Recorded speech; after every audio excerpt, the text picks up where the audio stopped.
Well, hello, beautiful listener. I have a terrific tale for you today. So sit back, relax, and if you enjoy this audiobook, hit subscribe to get regular stories sent straight to your feed and like to help share it with others. How the Camel Got His Hump by Rudyard Kipling. In the beginning of years, when the world was so new and all, and the animals were just beginning to work for man, there was a camel, and he lived in the middle of a howling desert because he did not want to work.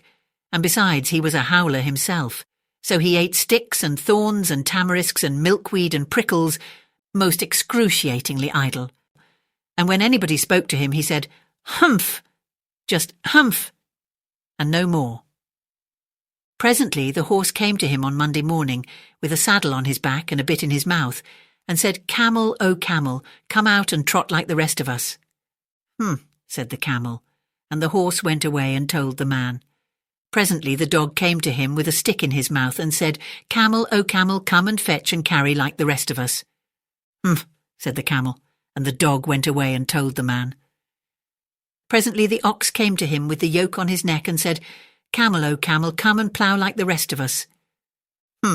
Said the camel, and the ox went away and told the man. At the end of the day the man called the horse and the dog and the ox together and said, "Three, O three, I'm very sorry for you, with the world so new and all, but that hump thing in the desert can't work, or he would have been here by now, so I am going to leave him alone, and you must work double time to make up for it."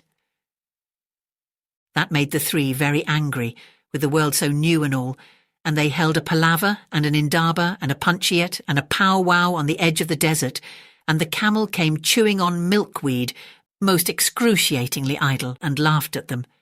Then he said, "Humph!" and went away again. Presently there came along the djinn in charge of all deserts, rolling in a cloud of dust. Djinns always travel that way because it is magic. And he stopped to palaver and pow-pow with the three. "Djinn of all desert," said the horse, "is it right for anyone to be idle with the world so new and all?" "Certainly not," said the djinn. "Well," said the horse, "there's a thing in the middle of your howling desert, and he's a howler himself, with a long neck and long legs, and he hasn't done a stroke of work since Monday morning. He won't trot." "Phew!" said the djinn, whistling. "That's my camel for all the gold in Arabia. What does he say about it?"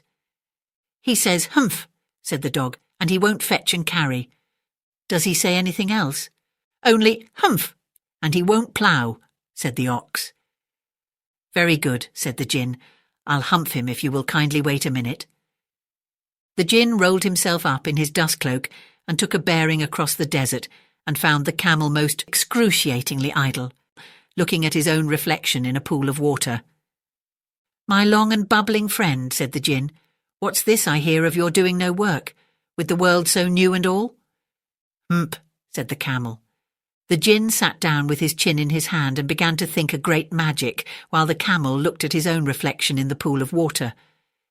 "You've given the three extra work ever since Monday morning, all on account of your excruciating idleness," said the djinn, and he went on thinking magics with his chin in his hand. "Humph," said the camel. "I shouldn't say that again if I were you," said the djinn. "You might say it once too often. I want you to work." And the camel said "Hump" again, but no sooner had he said it than he saw his back, that he was so proud of, puffing up into a great big lolloping humph. "Do you see that?" said the djinn. "That's your very own humph that you've brought upon your very own self by not working. Today is Thursday, and you've done no work since Monday when the work began. Now you are going to work." "How can I?" said the camel, "with this humph on my back?" "That's made a purpose," said the djinn, "all because you missed those 3 days. You will be able to work now for 3 days without eating, because you can live on your humph. And don't you ever say I never did anything for you. Come out of the desert and go to the three and behave. Humph yourself." And the camel humphed himself, humph and all, and went away to join the three. And from that day to this the camel always wears a humph. We call it Hump now, not to hurt his feelings. But he has never yet caught up with the 3 days that he missed at the beginning of the world, and he has never yet learned how to behave.